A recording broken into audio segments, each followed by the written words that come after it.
Assalamualaikum warahmatullahi wabarakatuh. Allahumma sholli ala Sayyidina Muhammad wa ala ali Sayyidina Muhammad. Pemirsa yang dirahmati Allah, marilah kita simak ceramah dari Kiai Haji Abdullah Gimnastiar dengan tema "Setiap nikmat dari Allah itu karunia besar". Sebelumnya marilah kita perbanyak sholawat minimal 1000 kali sehari, agar hidup kita penuh barokah dan mendapatkan syafaat kelak.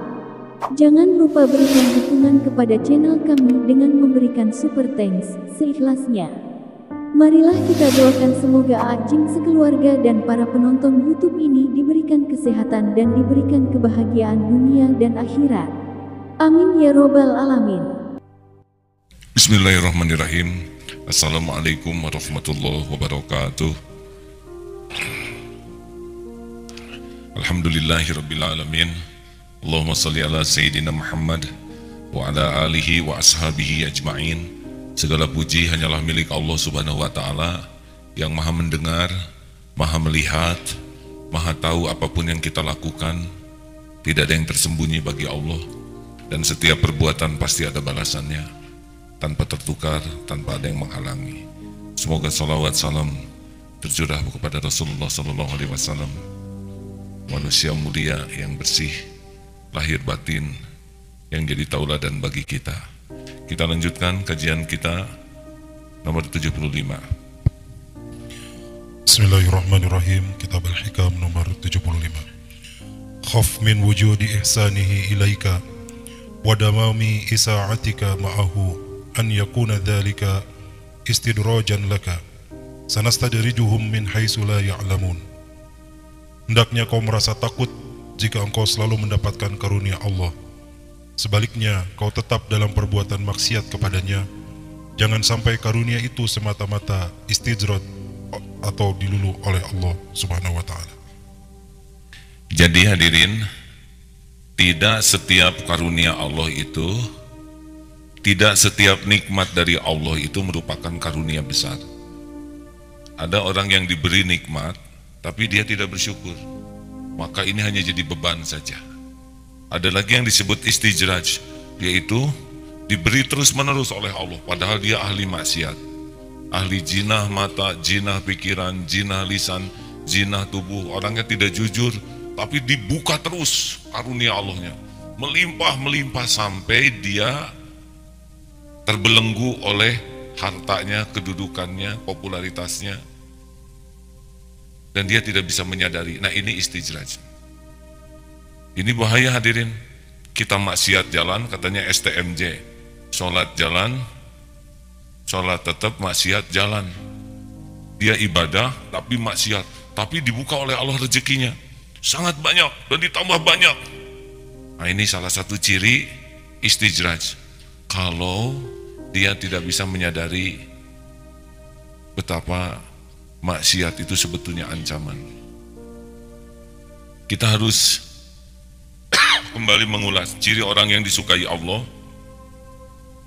Dia akan dimudahkan untuk taat walaupun dia malas, dan dipersulit berbuat maksiat walaupun dia ingin. Jadi ada orang yang mau ibadah tuh ogah-ogahan, tapi jam 3 bangun terus, ada saja. Jadi sejak tahajud dia malas baca Quran, ketemu dengan teman yang ngajak, udah baca Quran belum? Kepaksa dia baca. Dia mau tidak saum, tidak ada untuk makan, jadi dia saum. Ada kondisi orang yang dipaksa oleh Allah jadi taat. Ini karunia ini. Dan kalau dia berbuat dosa dan maksiat, suka digagalkan. Mau nonton sepak bola, ketiduran. Naksir ke seseorang, ditolak. Mau telepon, salah sambung. Ada SMS, WA, malah dibaca kakeknya. Ada orang yang mau maksiatnya gagal. Sekalinya jadi maksiat, misalkan terjadilah dosa, dikasih peringatan. Misal mata tidak terjaga, keluar dari rumah, julebet jendela, pas kena mata. Sepertinya kebetulan, padahal tidak ada yang kebetulan. Dia banyak ngomong, syariawan. Dia pelit, tidak sedekah, dompet hilang. Ada orang yang tiap berbuat dosa, langsung ditegur oleh Allah. Ini bagus. Masih ingat cerita ibu-ibu yang umroh? Nangis karena, maaf, keningnya diberakin merpati. Si ibu ini langsung nangis, ganti kerudung, pulang lagi ke masjid, sholat dan tobat. Ibu, kenapa nangis? Saya ditegur Allah. Bagaimana ibu tahu itu saya di luar itu lapangan luas, kepala saya kecil, tapi ngepas ke sini. Itu sulit, karena sulit sekali berak ngepas ke sini itu, karena itu harus ada proses fisika dan kimia. Lintasan harus sama, si ibu dengan burung, beda lintasan tidak kena. Percepatan, tingkat kecepatan burung terbang dengan ibu jalan harus berimbang. Kecepatan dikit aja lewat. Sudut kemiringan antara pantat merpati dengan jidat itu harus presisi, sudut elevasi. Selisih 1 derajat lolos. Kecepatan angin kan merpatinya di atas, angin besar belok dia. Dan yang paling rumit adalah tingkat kemulesan merpati. Gimana bisa ngepas semuanya? Siapa yang ngatur? Terjadinya ke sini Allah yang ngatur, dan itu lebih baik dibanding dengan orang yang maksiat tapi tidak ketangkep, tidak ditegur. Jangan dulu berburuk sangka dengan yang ditangkap KPK. Karena boleh jadi ditangkap KPK itu bagian dari karunia. Berapa banyak yang sesudah ditangkap KPK jadi tobat di penjara, jadi ahli tahajud. Bahkan ada yang ditangkap KPK hafal Quran sekarang sudah 20 juz lebih. Ada seorang ibu-ibu yang sekarang hafal Quran. Kenapa ibu-ibu ini belum hafal? Karena belum bukan belum ditangkap, belum menghafal, hadirin. Sedangkan yang tidak tertangkap KPK sampai sekarang masih korupsi. Jadi jangan berburuk sangka. Boleh jadi ditangkapnya seseorang oleh KPK itu bagian dari kasih sayang Allah. Terkabulnya doa ibu. Apakah ibunya minta doa supaya anaknya ditangkap? Bukan. Ibu minta supaya anaknya selamat dunia akhirat. Dan jabatan itu membuat si bapak membuat goyah imannya, tergelincir. Doanya diijabah. Boleh jadi doa anak. Ya Allah, selamatkan ayah saya dari segala fitnah dunia akhirat. Disaksikan oleh Allah anak berdoa, disaksikan oleh Allah anak bermunajat, bapaknya korupsi, tangkap. Tinggal dibuka saja oleh Allah jalannya, tertangkap tangan. Semua yang ditangkap KPK demi Allah itu pekerjaan Allah Subhanahu wa taala. Boleh jadi itu karunia yang menyelamatkan dibanding tidak ketangkap dan terus menerus sukses. Nyolong ini sukses, maling itu sukses, zina sukses, semua secara duniawi. Itu yang ketangkap sekian puluh juta, maaf ya saya nggak ikut campur. Ada yang ngerti, ada yang tidak ngerti. Ada seseorang yang ketangkap, ada berapa banyak itu yang berzina, melacurkan diri dan tidak tertangkap.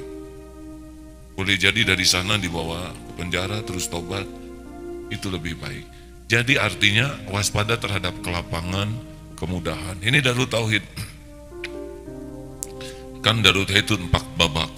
Tahun 90 sampai 98, 97 itu Darut Tauhid awal. Dulu sederhana sekali pesantren ini.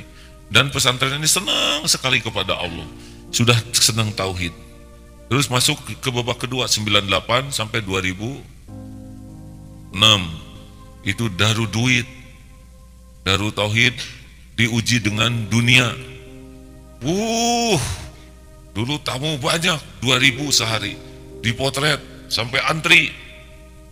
Belok Darut Tauhid ini menjadi saat terburuk, dari tauhid ke duit. Banyak sekali uang di pesantren ini waktu itu. Tapi ke Allahnya turun. Pendidikan tidak jelas, ke orang tua tidak ada waktu, ke anak kurang ngurus, ke santri kurang telaten. Itu 2000 tahun 98 sampai 2007, 2006, 2007. Saat terburuk bagi Darut Tauhid adalah ketika pesantren ini terkenal. Di mana-mana dulu tamu berdatangan, TV. Sederhana dulu ini. Kita tidak punya sekolah. Masuklah babak yang ketiga, namanya babak belur. Itulah saat heboh Agim nikah lagi. Ada yang masih kecil belum jadi, yang nggak tahu kan? Tenang, kalau saya ingin tahu deh, ini masalah orang tua. Ada yang tahu waktu zaman heboh, Bu? Oh kan ibu ikut marah waktu itu ya, maaf ya Pak ya. Kenapa sekarang balik lagi ke sini? Potret saya yang dulu masih ada nggak? Jangan-jangan sudah dirobek. Nggak lagi dipotret, diganti sekarang oleh Ali. Hadirin, babak belur. Dan itulah saat terbaik selamat dari tipu daya dunia. Dihina, dipermalukan. Oh maaf, ada yang lihat dari tadi? Punten kancing baju ada yang kebuka. Allah menolong ya. Pantas ibu-ibu lihat ke bawah terus ya. Ya kan dari atas ya. Masa lihat ke atap. Sudahlah, astagfirullahaladzim. Sampai di mana tadi? Dihina, dipermalukan, dibully, dijauhi. Dulu capres aja datang ke sini. Pas udah heboh, gak ada yang berani datang karena takut dicurigai. Santri yang daftar sedikit. Santri laki-laki disangka mau berguru. Santri akhwat diduga mau jadi yang ketiga. Masalah kronis. Perusahaan-perusahaan kita drop. Kata orang itulah kejatuhan Darut Tauhid. Menurut guru saya itulah kebangkitan Darut Tauhid. Asalnya dianggap sukses, terkenal. Padahal itulah saat terburuk pesantren ini. Ketika tauhidnya ganti dengan duit. Melimpah. Begitu bisnisnya semuanya bagus. Nah, sesudah itu TV putus kontrak. Jadilah sekarang seperti ini. Dulu paling beasiswa dan sebagainya Darut Tauhid itu sekitar setahun 10 miliar. Tahun 2019, 18 kemarin dengan izin Allah kita diamanahi bisa sedekah 128 miliar satu tahun. Beasiswa dan sebagainya. Tidak pernah terbayangkan. Justru itu sesudah. Makanya jangan ukur kelapangan, pujian itu sebagai tanda kasih sayang Allah. Sekarang jarang TV yang meliput. Tapi rezeki dari Allah kan tidak tergantung TV. Dan saya pun tidak pusing ke TV. Karena sudah punya TV sendiri. Karena itu. Karena yang penting Allah. Nah, rekan-rekan sekalian, jadi waspada nih. Yang maksiatnya jalan tapi lancar. Sepertinya sukses. Mau maksiat ini lancar. Mau berbuat mesum lancar. Tidak ada yang tahu. Mau licik lancar. Itu tapi rezekinya lancar juga. Dipujinya lancar. Karirnya lancar. Bisa istijraj. Jadi RT belum juga selesai langsung kepilih jadi RW. Belum juga selesai RW kepilih jadi wali kota misal ya. Ini bukan tanda kemuliaan. Tanda kemuliaan itu justru makin taat tidak ke Allah Subhanahu wa Ta'ala. Apa artinya? Ya artinya kita jangan merasa sukses hanya dengan diberi dunia oleh Allah. Itulah pesan dari Imam Ibnu Athaillah.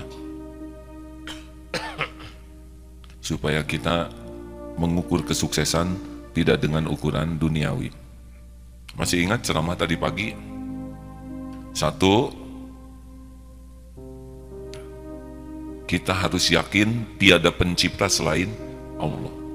Semua yang ada di jagad semesta ini adalah ciptaan Allah. Mata kepada ciptaan, hati kepada pencipta. Mata ke langit, hati ke Allah. Mata lihat awan, hati ke Allah. Mata lihat gajah, hati ke Allah. Ini gajah ciptaan Allah. Mata ke nyamuk, hati ke ya Allah. Engkau yang menciptakan nyamuk. Termasuk kita saling melihat begini. Saya lihat saudara-saudara ini mutlak, ini semua ciptaan Allah. Termasuk saudara melihat saya sekarang. Agim ciptaan Allah. Mata ke ciptaan, hati ke pencipta, zikrullah. Niatkan melihat buatan Jepang. Coba, keluar sedikit, Hondi, saya tidak boleh nyebut merek ya. Hondi, disusul oleh Yamaha. Ternyata yang di depan si Joku, hampir aja si Joko. Lihat jam, seiki. Lihat TV, sarip. Nyetel AC, Sonyi. Ada dari Hotse. Jepang. Hanya dengan satu niat, melihat buatan Jepang. Lihat buatan Korea. Sekarang banyak yang mau bisa membuat ingat ke Korea. Nah, bagaimana kalau kita niatkan, saya berniat untuk melihat buatan Allah Subhanahu wa Ta'ala. Pasti susah lupa kepada Allah. Karena apa yang kita lihat semuanya adalah ciptaan Allah. 2. Lillahi ma fis samawati wa ma fil ard. Yang kedua, semua yang ada di langit dan di bumi adalah milik Allah. Ingat ya, semua makhluk seperti ini nih.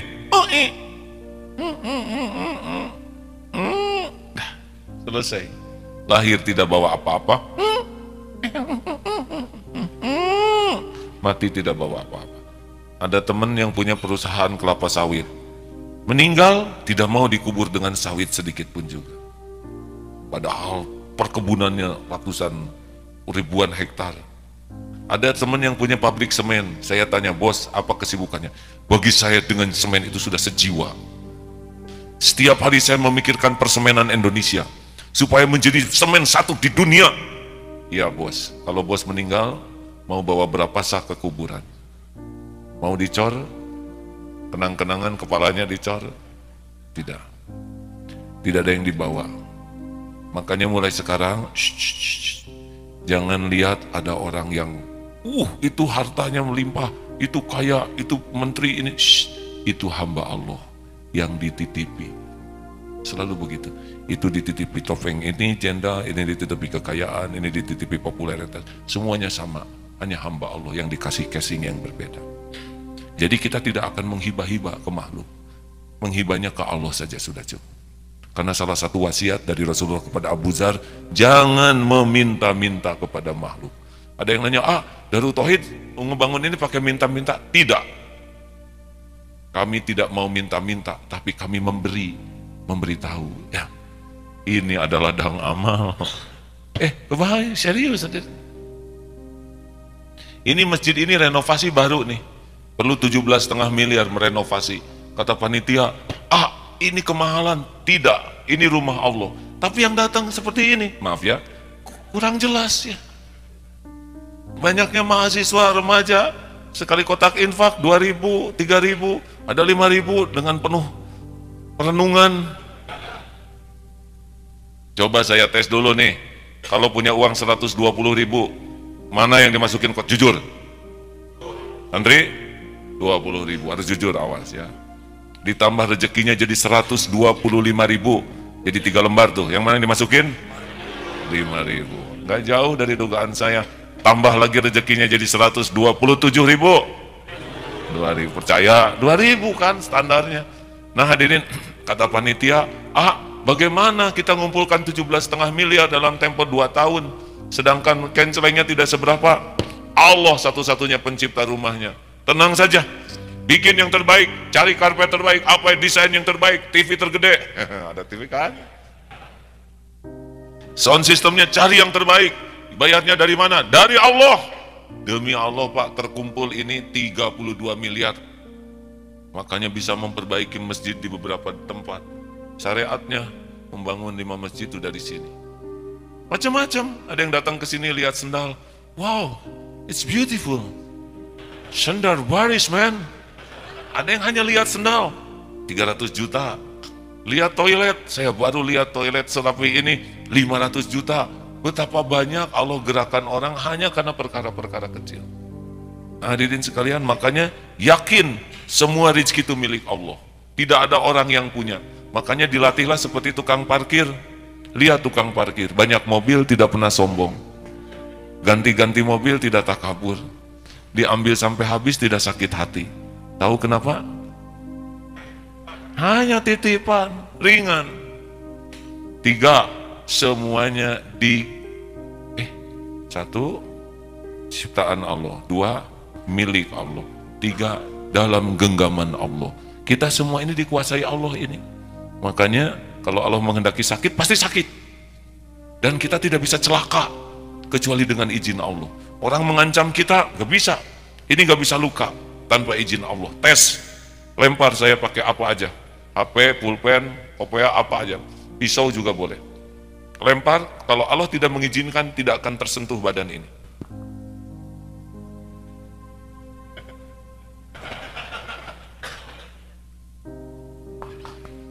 Allah tidak menghendaki. Caranya bagaimana? Syariatnya, semua hati ini dibalikan oleh Allah, tidak mau melempar. Karena setiap hati dibulak-baliknya oleh Allah Subhanahu wa Ta'ala. Dibuat aja tidak mau, tidak akan lempar. Ada tadi udah buka kopea tuh ya. Gini, tapi kan terlintas di hatinya kualat, benar nggak? Setiap makhluk dikuasai Allah. Jadi walaupun ada nyamuk demam berdarah, kalau Allah nggak mengizinkan tidak akan gigit kita. Walaupun ada anjing menggonggong, Doberman, kalau Allah tidak menghendaki, itu anjing dibuat jinak atau dibuat gigit saudara lah ya, yang lebih bagus tulangnya. Allah tidak menghendaki, tidak terjadi karena kita ini milik Allah. Dan orang yang mengancam kita juga itu dalam genggaman Allah. Sekarang sebel ke kita, dibalikan hatinya jadi senang. Hutang, doa, ya Allah bayarkan hutang saya tidak punya uang untuk bayar utang. Apa sulitnya bagi Allah ngebalikin hati orang yang ngutangin dari mau nagih jadi ridho. Sebetulnya saya kesini mau nagih, tapi lihat wajah saudara prihatin ningsih, saya jadi memelas begini, halal, beres. Itulah sebabnya kalau saudara tertolak, misalkan ada ikhwan yang mau melamar akhwat, ternyata si akhwatnya itu tidak mau, doa ke Allah, akhirnya jodoh dengan sahabat saudara, ya kan? Lebih ngeri, ya kan? Terakhir, semuanya yang menentukan hanyalah Allah. Innallaha ala kulli syai'in qadir. Jadi kalau ingin apa-apa mah harus minta ke Allah dulu. Tanpa izin Allah tidak ada nikmat yang bisa datang, tidak ada musibah yang bisa menimpa. Surat Yunus 107. Surat Yunus 107 kita simak. A'udzu billahi minasy syaithanir rajim.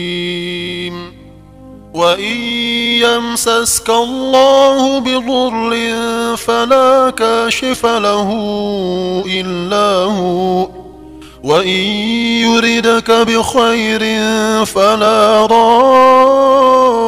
radda li fadlihi yusibu bihi man yasha'u min ibadihi wa huwal ghafurur rahim. Dan jika Allah menimpakan suatu bencana kepadamu, maka tidak ada yang dapat menghilangkannya kecuali Dia. Dan jika Allah menghendaki kebaikan bagi kamu, maka tidak ada yang dapat menolak karunia-Nya. Dia memberikan kebaikan kepada siapa saja yang Dia kehendaki di antara hamba-hambanya. Dia Maha Pengampun lagi Maha Penyayang. Wa iyamsaskallahu bidurrin fala kashifa lahu illahu. Sekiranya Allah menimpakan kepada kita kemudaratan, Allah mau bikin sakit, Allah mau bikin rugi, Allah bikin PHK, kemudaratan apapun yang menimpa kita, tidak ada yang bisa menghilangkan kemudaratan itu illahu, selain Allah sendiri. Allah bikin gelisah, tidak ada yang bisa bikin tenang selain Allah.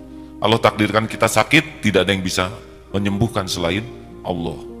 Wa yuridka bi khairin, dan jika Allah menghendaki kebaikan, jodoh pasti jodoh, haji pasti haji, untung pasti untung, lunas utang pasti lunas. Apapun yang Allah kehendaki, tidak ada yang bisa nolak.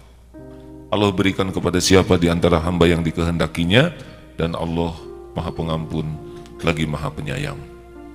Sekian hadirin, daftar tamu kunjungan SMP Depok 276 orang. Mana SMP Depok? Acungkan tangan. Masya Allah, terima kasih. Wajah-wajah sedikit dosanya dibanding guru-gurunya. SMP lebih sedikit dosa. Pimpinan cabang Aisyah Sirampog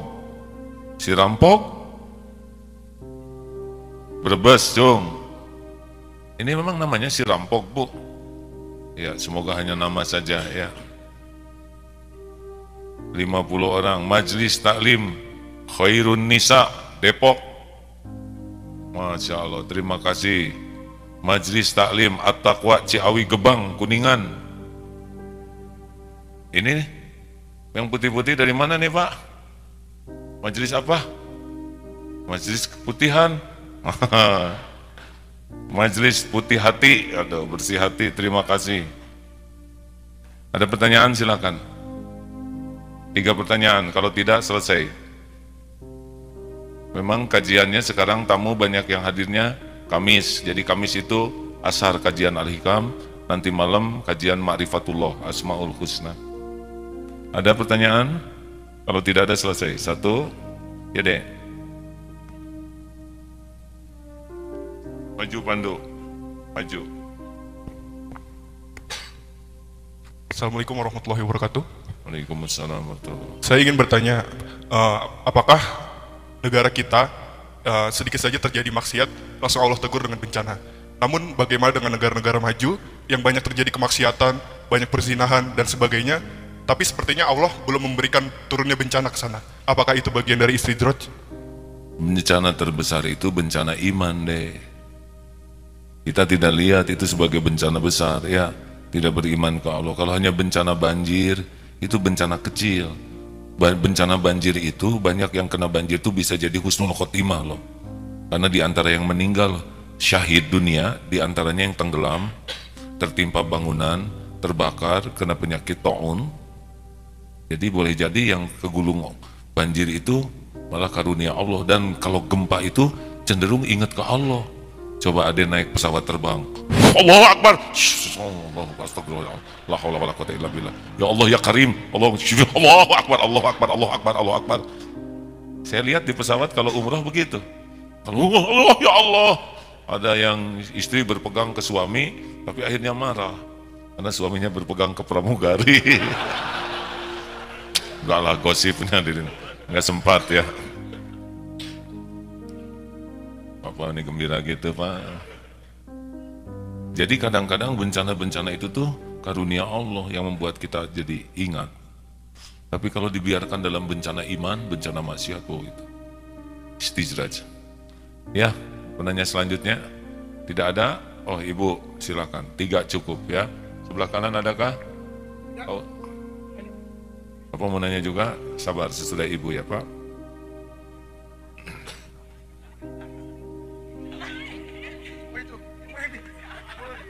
Tenang, tenang, ibu-ibu. Biasa ya, stok kata-katanya melimpah. Yang satu yang ngacung, yang bicara semua, nggak apa-apa. Ya. Dapat Bu? Ya. Assalamualaikum warahmatullahi wabarakatuh. Ya, alhamdulillahirrahmanirrahim. Terima kasih atas kesempatannya. Saya mau bertanya, bagaimana kiat-kiat supaya kita tidak sedih atau kesal ketika dihina orang?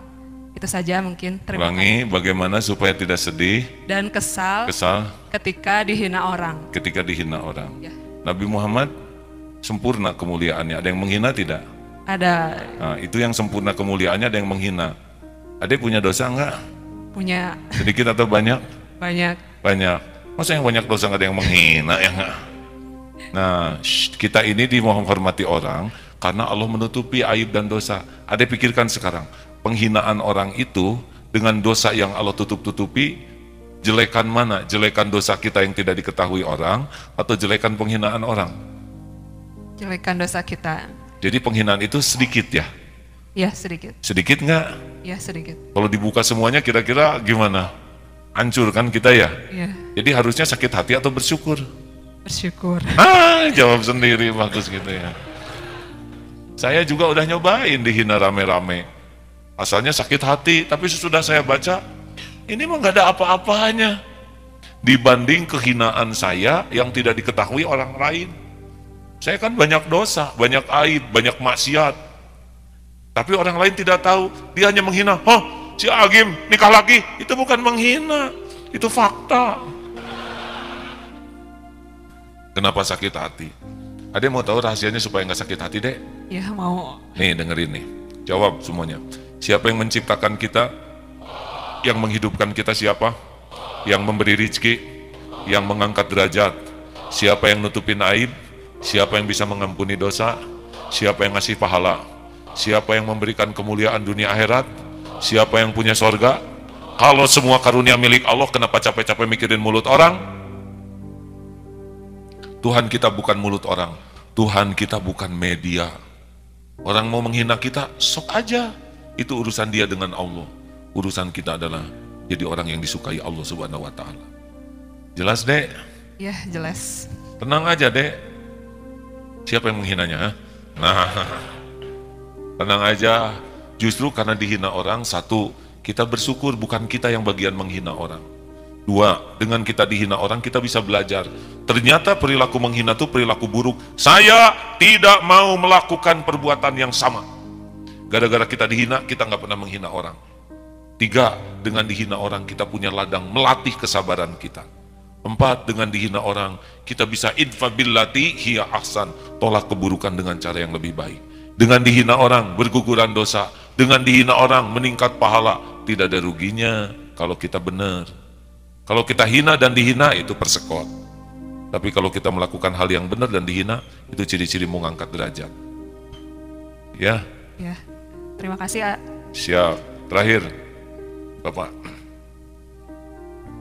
Punten.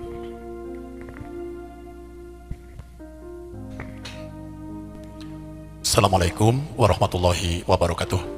Waalaikumsalam warahmatullahi wabarakatuh. Mohon maaf, saya dari SMP Negeri 12 Depok mau mohon penjelasan kepada A tentang apa yang dimaksud dengan musibatut dunya ajrul akhirah. Apa artinya itu, Pak? Musibah di dunia adalah pahala di akhirat. Seperti apa itu? Pak Hakim, mohon petunjuknya. Ringan beratnya sebuah musibah tergantung, nih ya. Berat ringannya sebuah kepahitan, satu, tergantung cita-cita. Kalau cita-citanya hanya ingin duniawi, harta, gelar, pangkat, jabatan, pujian, maka masalah itu jadi nyesek di sini. Tapi kalau cita-citanya akhirat, tiap masalah itu jadi pahala akhirat. Dua, masalah itu berat ringan tergantung kepada siapa dia bersandar. Kalau bersandarnya kepada harta, gelar, pangkat, jabatan, orang, dan sebagainya, pasti nyesek hidupnya. Tapi kalau bersandar ke Allah, akan ringan hidupnya. Tiga, ditolong atau tidak oleh Allah. Kalau Allah nolong, tidak ada masalah berat. Kalau Allah tidak nolong, masalah sederhana jadi berat. Oleh karena itulah, yang selalu kita pikirkan adalah dalam hidup ini bagaimana Allah nolong kita. Kalau Allah nolong, nggak ada lagi yang berat. Kalau Allah tidak nolong, semuanya jadi berat. Makanya orang yang cita-cita akhirat diberikan kepahitan akan sabar, karena itu jadi pahala di akhirat nanti. Mungkin